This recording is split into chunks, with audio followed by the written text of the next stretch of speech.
네, 미국의 현지 소식은 저희 앵커 브리핑 시간에서 전해드리도록 하겠습니다. 네. 오늘의 첫 번째 이슈부터 열어볼까요?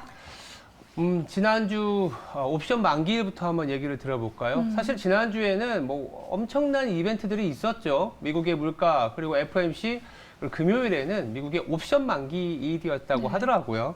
그러니까 2조 6천억 달러 상당한 지수 옵션이 이제 만기를 앞두고 있었기 때문에 가뜩이나 물가, 더불어서 FOMC 이후에 시장의 변동성이 더 확대될 것이 아니냐라는 우려가 있었는데, 물론 하락세로 마감했지만 장중 시장 흐름을 보시면 그래도 정략 후강으로 마감했다는 점이 좀 위안은 아닌가라는 생각을 하고 있고요. FOMC 이후에 하락세가 유지가 되긴 했었습니다. 3대 지수 모두 주간으로 하락세를 보였는데, 나스닥 같은 경우에는 뭐 2.7%, S&P는 2.08%, 상대적으로 다우가 1.6% 하락을 했지만 그래도 FOMC 이후에 뭔가 산타가 다시 올 수 있는 여지가 있지 않을까? 왜? 50bp를 올리면 좀 나아지지 않을까라는 분위기였는데 이 부분은 조금은 둔화되긴 했습니다만 그래도 S&P 기준으로 60일선을 좀 지켜내는 모습을 보여줬거든요. 그래서 결국 시장은 긴축에 대한 우려는 좀 반영은 했지만 앞으로 치고 나가는 그런 힘은 좀 떨어져 있는 상태다. 이렇게 좀 정리해 볼 수 있을 것 같아요. 네, 생각보다 무난했던 옵션 만기일이었다라고 정리를 해보겠고요. 네. 최근에 시장과 연준이 다소 줄다리기를 하는 모습입니다. 연준은 더 강한 어조로 내비치고 있고 네. 시장도 여기에 기죽지 않고 있는데요. 이런 줄다리기의 결론은 어떻게 날까요? 결론은 시장이 이겼으면 좋겠는데 네. 사실 잘 모르겠다라는 게 답인 것 같아요. 그래서 두 번째를 제가 시장과 연준의 싸움이라고 했는데 물론 이제 월가의 격언에서는 연준에 맞서지 마라 이런 얘기도 있긴 합니다만 최근에 연준이 내비치고 있는 어떤 스탠스에 비해서는 이 긴축의 강도를 조금은 내년부터는 완화시킬 수밖에 없다. 아니면 내년 중반부터 금리 인하해야 된다라는 그런 여러 가지 월가의 인사들 그리고 채권 시장은 금리가 하락을 하고 있거든요.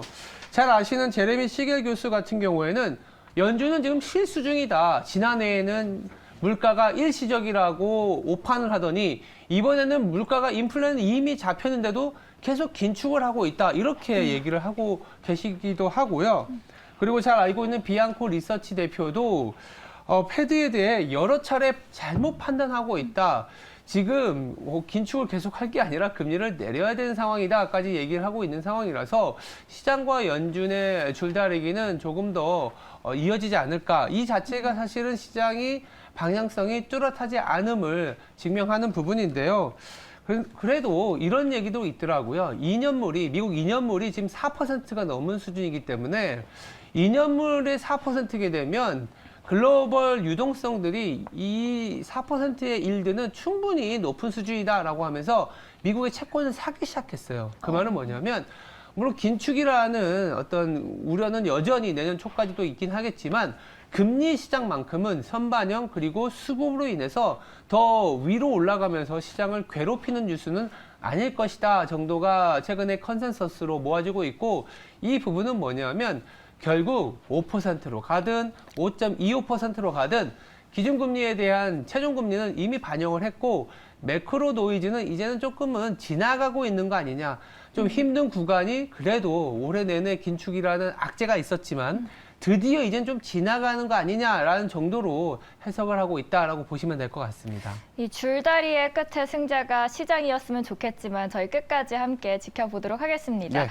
그리고 오늘 마지막 이슈 어떤 걸로 열어주실까요? 마지막 이슈는 결국 기업 실적 얘기를 안 할 수가 없어요. 네. 그래서 시장에서는 우리가 보통 밸류에이션을 이제 논할 때 금리와 성장 간의 어떤 다툼이라고 볼 수 있거든요. 분모에 보면 금리에서 성장을 빼는데 지금 금리로 인해서 밸류에이션, 즉 주가가 하락한 부분은 우리 올해 내내 힘들었지만 앞으로는 그러다 보니까 이 G, 즉 그로스가 얼마나 나오느냐가 관건이다.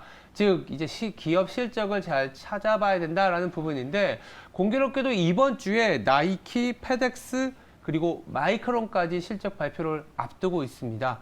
3분기 실적 발표를 앞두고 있는 상황인데 나이키 하면 대표적인 글로벌 소비 업체이고 더불어서 페덱스 하면은 글로벌 운송 업체이지 않습니까? 마이크론은 뭐 두말할 필요가 없겠죠.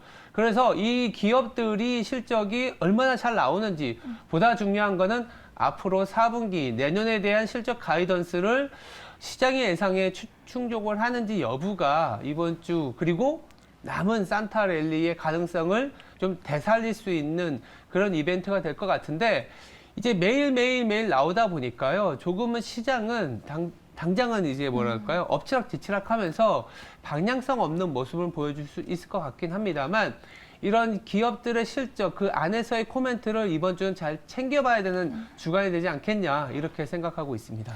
이번 주도요, 그럼 기업들의 실적에 집중을 하겠고요. 그리고 다음 주 실적들의 공통점을 보면 보통 베어매키 랠리에 종말을 고했던 기업들이기도 합니다. 이번 주 실적이 어떻게 나올지 끝까지 함께 지켜봐 주시면 좋겠습니다. 지금까지 앵커 브리핑 시간이었습니다.